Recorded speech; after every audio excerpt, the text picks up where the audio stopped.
This conference will now be recorded. Okay, this is Bill O'Brien, 9th District Councilman and Chairman of the Parks and Rec Committee, calling to order the June 2nd, 2022 meeting. And do we have a motion to approve the minutes? This is Rick Marcone. I'll make a motion to approve the minutes from the regular meeting on April 7th. I'll Thanks, second. Rick. Who was that? Ken? Ken. Thanks, Ken. Any discussion? All in favor? Aye. Aye. Any opposed? Passes unanimously. Thank you. Is Chad here? I don't think so. Want me to text him? I guess we'll skip him for now and go to Amy. Hello, Report of everyone. the Recreation Superintendent. Recreation Superintendent Amy Knorr.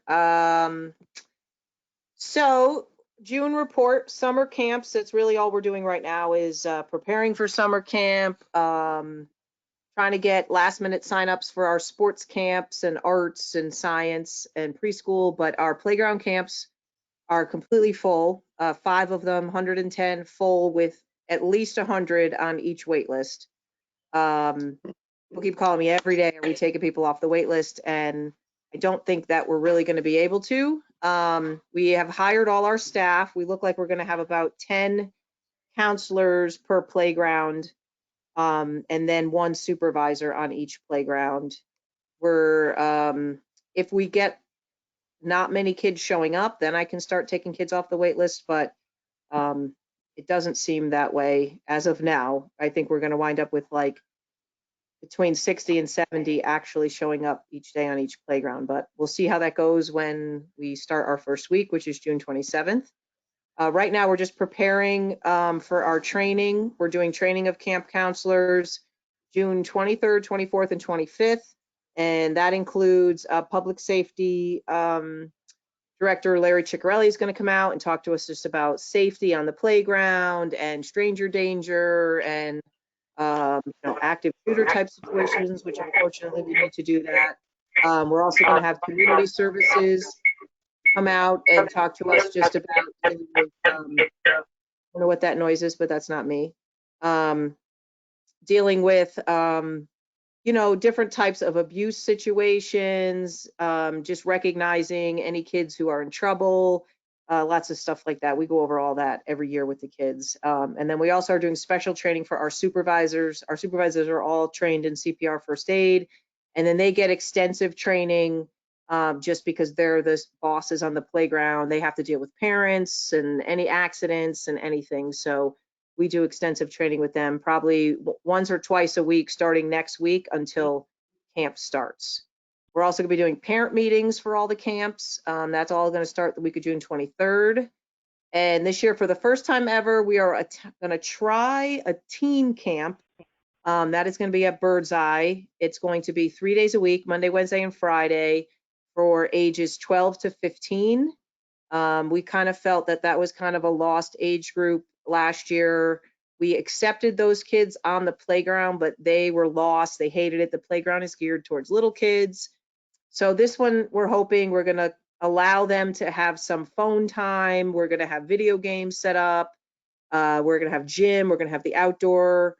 We're going to have card games and different types of games different from the little kids. So we shall see how that goes. That's going to be a first run camp.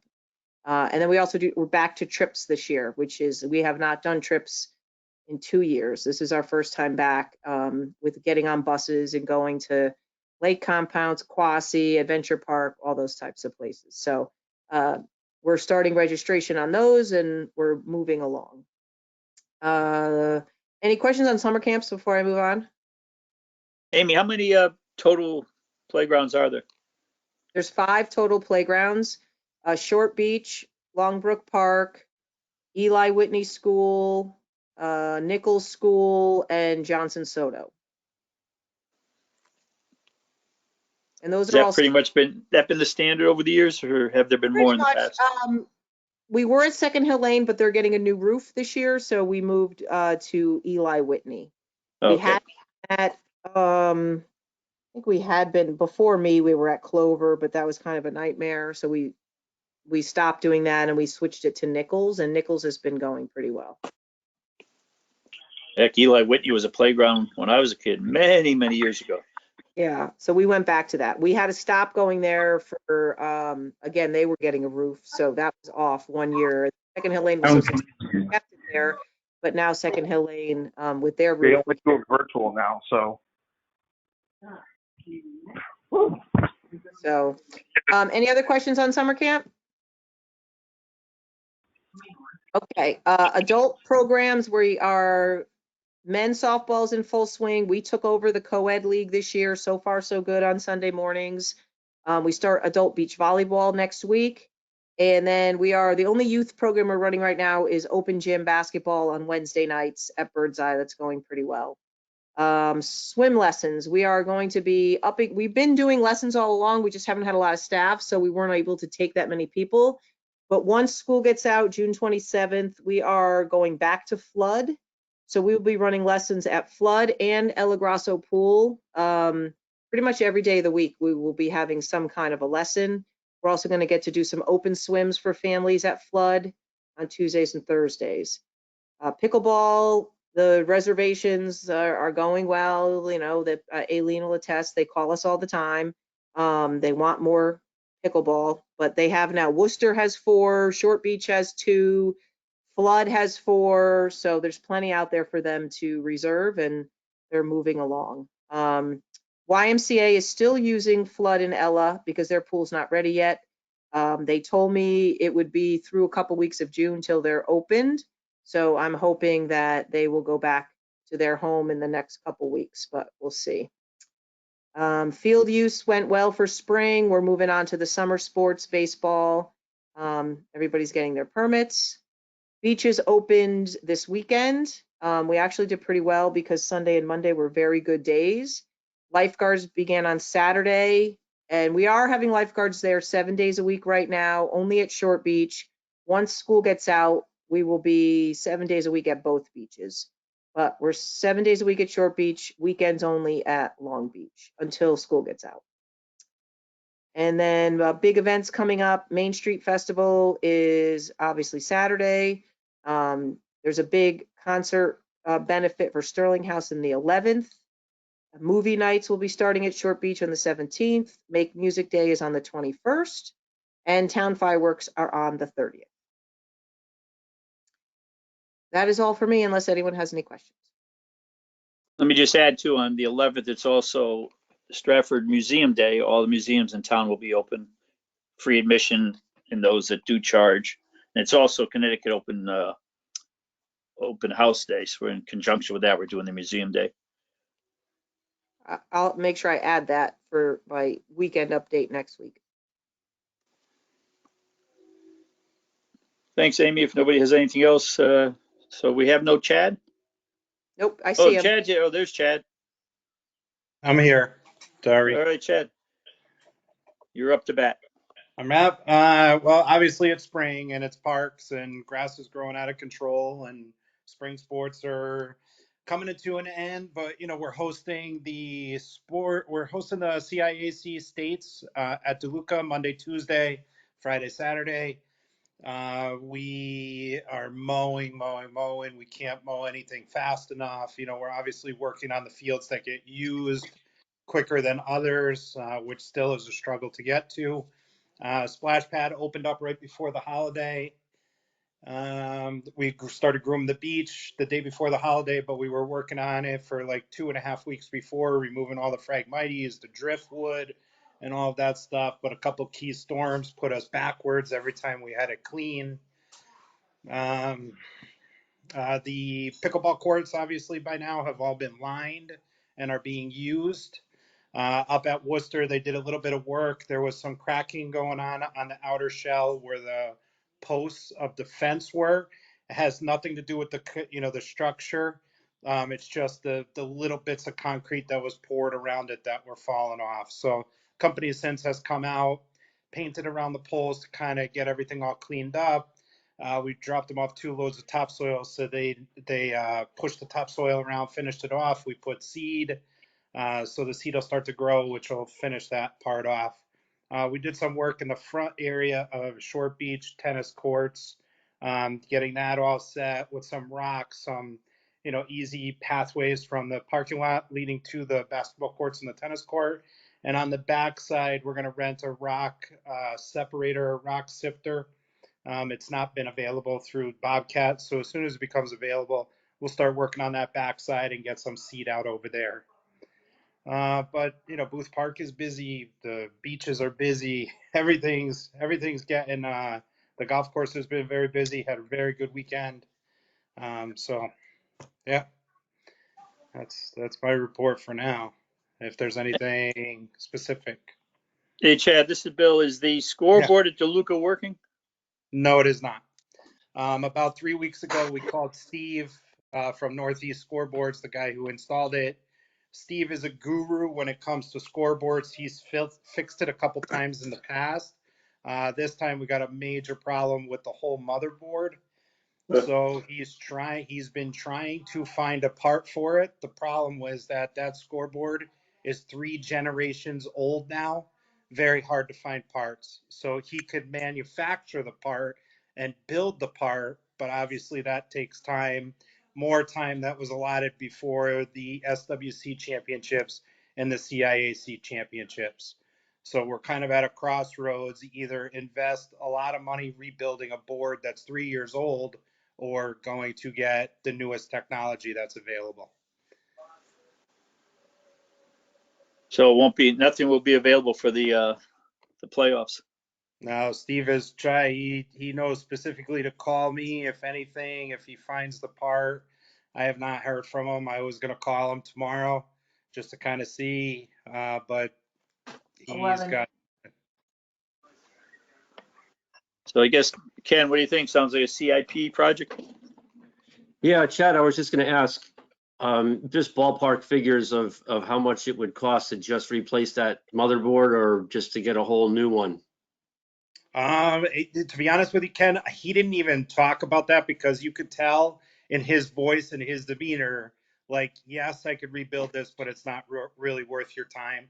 So he didn't give me a price line. I could certainly go back and ask him what the cost would be to rebuild it, how long it will last, if it is going to give us another 5-10 years of usage, or if it's going to be a year and we're in the same problem. I could ask those questions and get back to you. Okay, and Bill, do we have any portable scoreboards that maybe CIAC can use? Is there anything in town, Chad or Amy? Not that I know of. No, I don't. Scoreboards I have are for basketball. I don't even know that. Do they make portable ones for baseball? I don't know with all the information that's on a baseball scoreboard, you would basically just get runs. If you could. Yeah, I mean, I was just thinking if we happen to. Yeah, I was just thinking if we happen to have just any portable scoreboard that just had home and away, and we could just put the runs on there if we happen to have one. Yeah, I mean, you're not going to see it from obviously the outfield. It would just have to be somewhere behind the plate or in the box. But I mean, when I was at the SWCs, the announcer was announcing the score every inning. So I was Friday's winner. Yeah, so Bill, I think you're right that we should look into options here to get it fixed long term. I just Yeah, Googled after all the work we've done down scoreboards there. for baseball, and they're about $3,000 for a portable scoreboard that shows baseball. But I do have like those little baby basketball ones I'm happy to donate that just give the score. Let me know. I could drop them off. Yeah, I think having something there would be better than nothing. Don't you think, Bill? Yeah, except those basketball ones are pretty small. I don't know. Where would you put them? Well, even like Chad said, even if you just put it like hanging from the press box, or if people had to turn around to see the score, or people are just getting there late, they at least they can see something. Yeah. What do you think, Chad? I could go see Amy tomorrow and see what it consists of and put it somewhere, or talk to, Tony and see if it's a viable option. But like I said, I mean, I was there for the SWCs and they announced the score every inning. So it's presented, it's not like it's blind. It's just presented verbally. Yeah.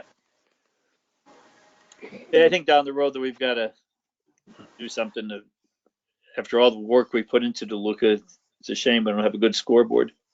Yeah, I mean, last year at the beginning of the year, the scoreboard was inoperable. Steve was able to get it with these relays and get it going, but now it's a motherboard issue, which is a much, much deeper concern compared to a relay. So, it is what it is. It's old. It's 3 generations old. It's like the halogen lights now. You can't find them. You can't find the balances. You can't, it's just technology has surpassed it. And then how about the batting cage price? Were you able to get anything on that? No, I did not, but I will work on that tomorrow. And Bill, while we're on that subject, I believe that Stratford High softball has the netting for the cage. What exactly needs to be done down there, Chad? I knew at one time there was a batting cage there. The piping, the support frame, the aluminum frames, just because we're being left out, that it was an older type cage too, with not a suspension system, with an aluminum bone system or piping system, and it just broke over time. It rusted and then it broke. So you need the whole netting, structure to hold the netting, whether it's a exoskeleton fencing like how Stratford High is built or Short Beach is built, or some kind of temporary structure that would hold it, and then the piping would have to come in just because of snow and weather and storms and wind and stuff down there. So if Stratford,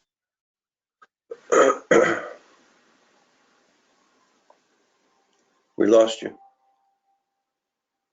if Stratford High has the netting, then and they wanted to put it up for their season, then somebody would have to supply just the structure then to have the net on. Is that correct? correct, providing that their netting is big enough. Sure. Yes.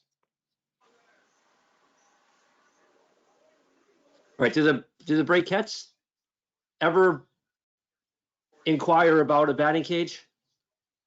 No, it's been about 3 years now, and Bob really hasn't said that it was a priority or not a priority.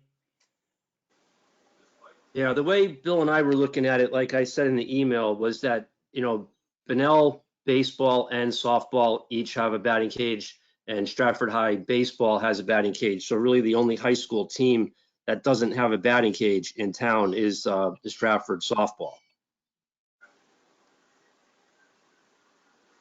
Not on DeLuca property, but they could always use the one at Penders. I mean, yeah. So if you look at it that way, sure. Yeah, if it's not on the same property. Yeah, I mean, I've talked to Tony and Gary Sherrick, the Stratford High softball coach, and I said the same thing. But then it presents a problem that you have half of your team in one place and half in another. And Yeah, correct. Yeah, no, fully understandable. I understand that. Yeah, I mean, let me look into it. Let me see if they can get back to me and give me the dimensions, the height and the width of their net. Then I could talk to my fence guy and see if he could build a structure, or see if there's a structure that they sell for the net size. Whoever needs to call me or contact me, that would help. So does Stratford High practice at DeLuca? yes, Yeah. Yeah, they start the season off at Birdseye, and then they transition to DeLuca as soon as they can. As soon as it's playable enough. And this year it's been pretty playable. It's not been bad at all, except for rain delays or rain days. Now, if that structure wasn't really real expensive, we might be able to get somebody like the Stratford Old Timers to sponsor and pay for it. Well, I mean, you have to take it into consideration. I mean, the structure behind Penders was, I think, when that was put in 10 years ago, it was around 10 grand or something. So you can spend a lot of money for a structure that's very, very good, or you could say, spend for something that could fall, break, crack, collapse. It just depends on how much money and what the end plan is. All right, well, we'll wait to see what you find out on cost. Yeah, and in the meantime, if they could just email, like I said, Ken, if you know anybody over there that could give me the size of the net they have, I could talk with Mike from M&M Fence. Maybe he could manufacture something that would be cheaper than going out and grabbing something. All right. Well, by total coincidence, Bill, if it's okay with you, Gary Sherrick has called into the meeting, the Stratford High softball coach. Gary, are you on?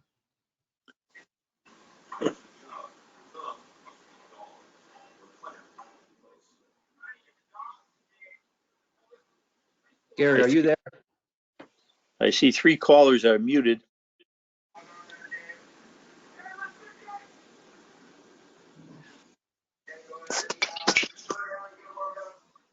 Gary, is that you? Are you caller?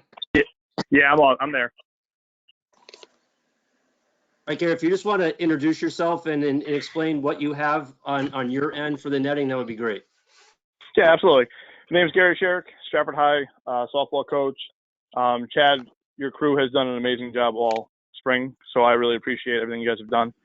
I kind of had the idea of redoing, if possible, redoing that area where the batting cage used to be, because right now all it is just like a little grassy knoll that could be completely, dug up, maybe get rid of the grass, put down some processed rock, and then we could put, just like Chad was saying, like some structures with a fence poles, maybe even to the point where they can come in and out after a season, and that would prolong the life of everything.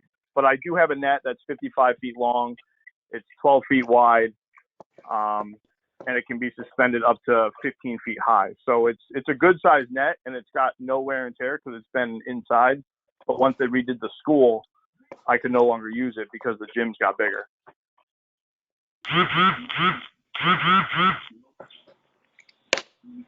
Hey, Gary, can you just go over those dimensions of the net one more time? Yeah, so the net is 55 feet long, but it can also be modified so you don't have to use all 55 feet. It's 12 feet wide, and you can suspend it up to 15 feet high so that it still has enough slack on the bottom so the balls don't come out.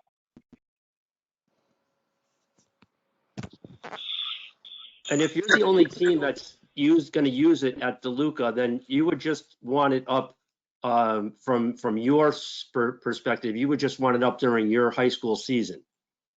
Yeah, I mean, that's what I would do. I've reached out to the Brakettes, and they kind of brushed it off to the point where they really don't need it. But for me, not just teaching kids that have been playing for a while, but new kids not having a place to hit off like a live pitcher or front toss, it's been kind of a disadvantage. So I could even take it down after the season, and I can store it on our end. So it's literally nothing taking up space anywhere else for the town. You wouldn't take it down until after the SWC and the CIAC state tournaments, right? Because they would use it if it was available. I think they would, and I would definitely keep it up there because, we've got Frank Luca Field, which is like a legendary landmark. Might as well keep it good, good name, good people want to go there and they want to hit during their games. So I would keep it up for that, absolutely. On the fourth tonight, they're taking the whole number 6. Taking you hole by hole into the Travelers Championship. Sponsors.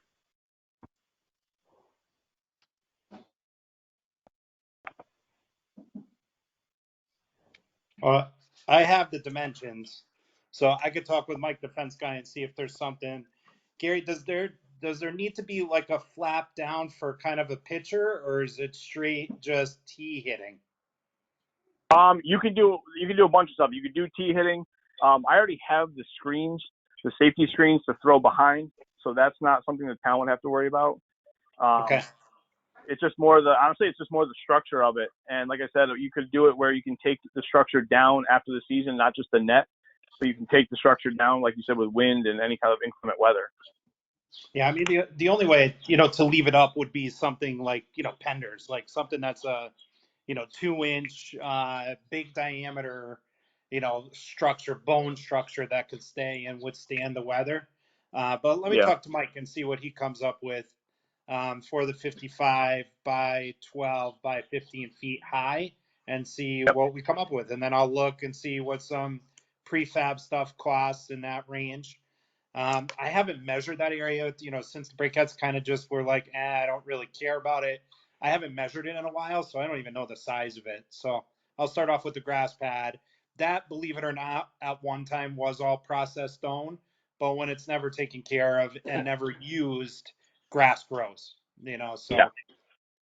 it's if it's being stamped on and used and compacted, then grass won't grow there. But if it's not being used, then it turns into a grass patch. So yeah, let me take a look at all those different things and see if we could come up with something. I appreciate it. All right. Chad. Thanks, Gary, for the information. Thanks, Chad. Anybody Thank have any you. questions for Chad? Chad, would it be possible if that crushed stone or the millings was still underneath the grass, you're allowed to spray there because it's not a school. Could you just kill all that grass, or would new stone have to be laid? No, that's what I have to see. I have to see how compromised it is. If there's soil or topsoil incorporated into it now because it's been transitioned into grass, then I might have to put down a fresh layer, or I might be able to take it down to a rock layer and then just rebuild it from there. So excellent question. I have to figure out what the structure and the layer are is right now, and then I could come up with a plan. That's the easiest thing to do. Taking care of grass, like we know in Chapel and all of this stuff, is very, very hard in those areas. So anything that's rock that we can either use frequently or spray is going to give you obviously a lot more control. So that would be the goal, that if it's up, that it's being used and it's being taken care of. And then when the winter time comes around, it's not forcing, getting all of these extra stuff, to compromise it quicker than it normally would last. Okay, and you're going to get us some ballpark scoreboard figures also?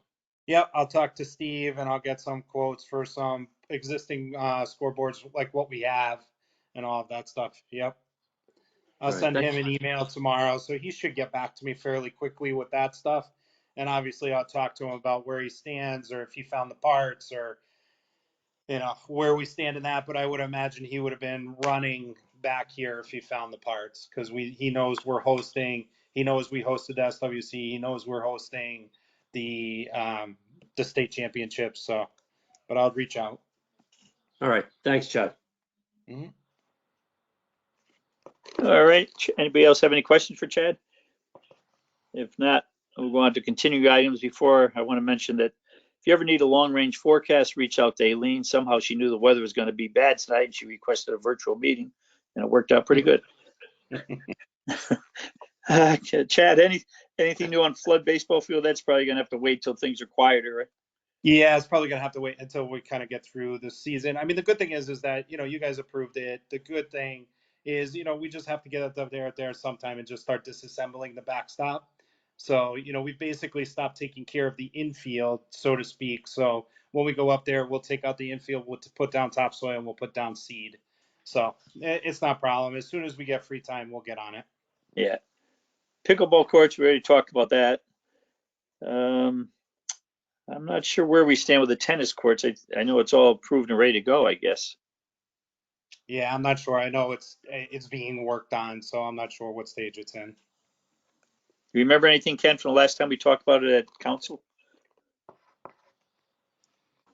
I don't remember the exact start date and everything, no. No. I think they said it would get done by the end of the summer, but I can't remember that far back. Town sledding, I don't know. I guess that's something we'll talk about again in the fall. And the gate at Booth Park, is there any talk about doing that, Chad? No, I mean, it's still just within this commissioner committee. I don't know if you want to make a recommendation to close it off or not. I guess I could reach out to Larry and see Ciccarelli and see if there's incidences up there with police and, stuff, menacing stuff. But, living across the street, I mean, I know what goes on up there, but, it's, no. Nothing's really been talked about. Well, if they decide to do it, I know there's one at Eli Whitney in the back parking lot that the school has requested be removed because it's not used. And maybe it could be, I don't know, maybe it could be used at that booth, but look into it, see what everybody thinks. Yeah, sure. Chatter Bill, where is the gate proposed to be? You know, with the hill going down, Oh, the- not the, I thought the entrance. well, the entrance to booth? Yeah, I thought it was the entrance to booths so that there was no cars going into the parking area after hours. Because there's been donuts there, there's been vandalism, you know, like every other park that's successful at night.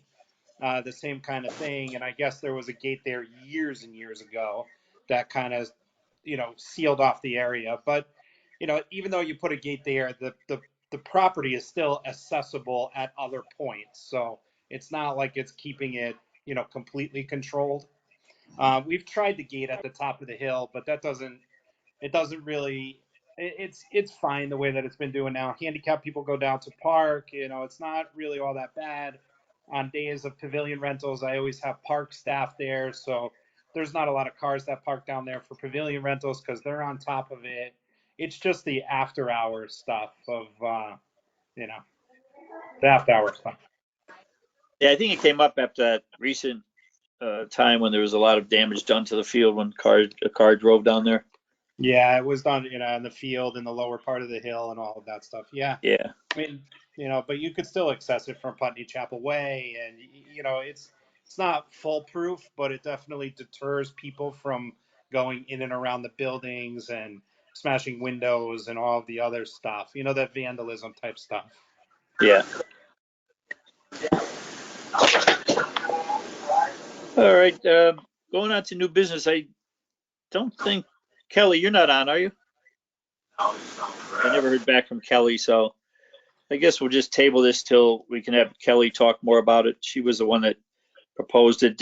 Aileen, did we send the plan out to everybody that she sent to me? So everybody did get to see what the plan looks like. Yes, we did. Yeah, so let's hold off until we can have Kelly talk about it. All right, next meeting is not June 2nd. That's next meeting was July what? Have a little error on the agenda there. Sorry. We'll allow you're allowed 3 mistakes a year, so that's the first one, I think. The first Thursday is the 7th. 7th, right? And Yeah. All right, well, we'll leave it on for now, and then as we get closer, see if there's a need to have it or not. And All righty. I think at that point, we probably should consider meeting outdoors. I agree. And We'll I see what think happens. that- Yeah, should be good. Yeah, Anybody else have any other discussion? that's it. I'd like to make a motion to adjourn. We have a second? Rick Marcone. Tim second. All in favor, say aye. Aye. Anybody opposed? Passes unanimously. Meeting adjourned at what time? 6:34 p.m. Thanks, everybody.